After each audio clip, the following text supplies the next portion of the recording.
खरं तर सोलापूर जिल्ह्यामध्ये मागच्या 10 ते 15 दिवसापासून मुसळधार पाऊस सुरू आहे आणि मोहोळ तालुक्यामधून जी सीना नदी वाहते तिने रौद्र रूप धारण केलेलं होतं। आपण त्या ठिकाणी साम टीव्ही पोहोचली, आपण दाखवलं की साबळेवाडी हा जो परिसर आहे त्या ठिकाणची घरं जी आहेत ती पाण्याखाली गेलेली होती आणि त्यामुळं तिकडची कुटुंब जी आहेत ती उघड्यावर पडलेली होती। आपण त्या कुटुंबियांशी बातचीत केली, त्यावेळेस त्यांच्याकडून अधिकारी आमच्यापर्यंत पोहोचले नाहीत अशा पद्धतीची नकार घंटा आली। मात्र साम टीव्हीनं बातमी लावून धरल्यानंतर आपण आता सध्या बघू शकतोय की अधिकारी जो आहे तो सुद्धा आता या जे आता यांचं स्थलांतरण करण्यात आलेलं आहे त्या कुटुंबापर्यंत पोहोचत आहे। त्यांना आपण पाहू शकता या ठिकाणी अन्नाची सोय जी आहे ती या ठिकाणी अधिकाऱ्यांकडून, त्यासोबतच सरपंच असतील, इकडचे ग्रामस्थ असतील, यांच्या मदतीनं हे अन्न जे आहे ते घेऊन जाण्याचं काम या ठिकाणी करत असल्याचं आपल्याला पाहायला मिळतं। आपल्या सोबत महसूल अधिकारी आहेत, आपण त्यांच्याकडनं जाणून घेऊयात। काय सांगाल? खरं तर मागच्या 30 ते 40 तासापासून इकडची कुटुंब जी आहेत ते आता उघड्यावर पडलेले आहेत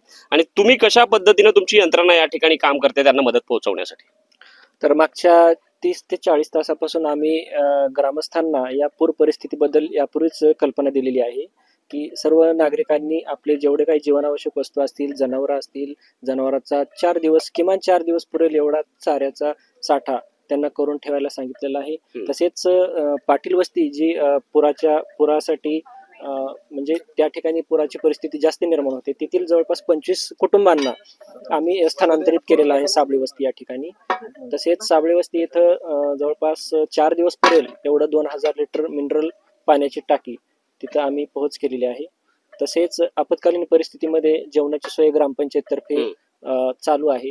तरी सर्व नागरिकांना आम्ही याद्वारे आवाहन करतोय की प्रशासनाच्या दिलेल्या सूचनांचं पालन करा आणि सुरक्षित राहा, असं आम्ही त्यांना आवाहन करत आहोत। नक्कीच आपण बघतोय की आपण जेव्हा त्या ठिकाणी ग्राउंडवरती पोहोचलो तेव्हा कुठलाही अधिकारी त्या ठिकाणी पोहोचलेला नव्हता। मात्र आपल्या बातमीची दखल घेत या ठिकाणी सर्वच्या सर्व जे अधिकारी आहेत ते आता मैदानात उतरलेले आहेत।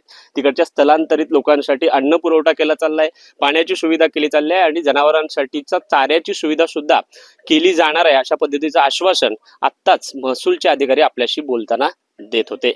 कॅमेरा पर्सन विजय आवटेसह विश्वभूषण लिमय, साम टीव्ही न्यूज, सोलापूर।